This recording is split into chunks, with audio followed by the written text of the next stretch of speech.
மேலும் ஒரு அண்மை செய்தியை பார்த்து வருகிறோம்.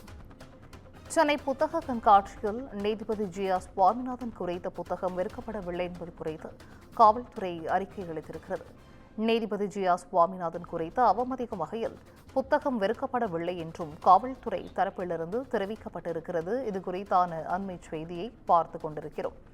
சென்னை உயர்நீதிமன்றத்தில் காவல்துறை தரப்பில் அறிக்கை தாக்கல் செய்யப்பட்டிருக்கிறது. கூடுதல் விவரங்களை செய்தியாளர் சக்திவேல் வழங்கிட கேட்கலாம். சக்திவேல், வணக்கம். இது குறித்தான விவரங்கள்.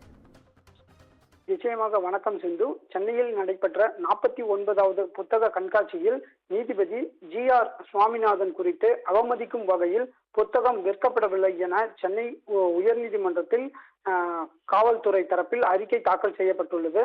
திருப்பரங்குன்றம் மலை உச்சியின் மீது தீபம் ஏற்றுவது தொடர்பாக தீர்ப்பளித்த சென்னை உயர்நீதிமன்ற நீதிபதி ஜி.ஆர். சுவாமிநாதனை அவமதிக்கும் வகையில் சென்னையில் நடைபெற்ற 49வது புத்தக கண்காட்சியில் புத்தகம் வெளியிடப்படும் என இணையதளங்களில் விளம்பரம் வெளியிடப்பட்டிருந்தது.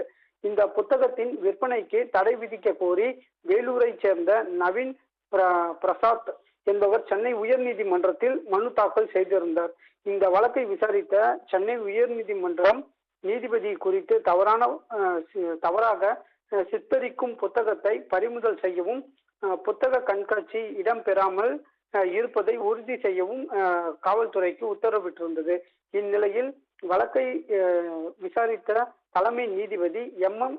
ஸ்ரீவாஸ்தா, நீதிபதி ஜி. வேல்முருகன் அடங்கிய அமர்வில் விசாரணைக்கு வந்தது. அப்போது காவல்துறை தரப்பில் அறிக்கை தாக்கல் செய்யப்பட்டது. அதில் நீதிமன்ற உத்தரவின்படி கடந்த ஜனவரி 7ஆம் தேதி நடைபெற்ற புத்தக கண்காட்சியில் தீவிர சோதனை நடத்தப்பட்டதாகவும், கீழைக்காற்று பதிப்பகத்திற்கு ஒதுக்கப்பட்டிருந்த 2 அரங்குகளில் சோதனை செய்த போது சம்பந்தப்பட்ட புத்தகம் ஏதும் அங்கே விற்பனை செய்யப்படவில்லை என தெரிய வந்ததாக குறிப்பிடப்பட்டுள்ளது.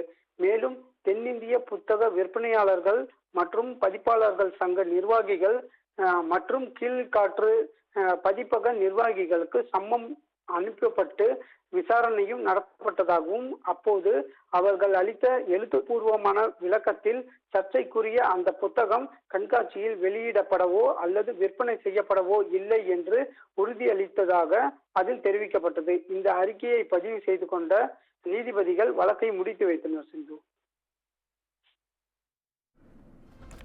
விவரங்களை வழங்கியமைக்கு நன்றி சக்திவேல்.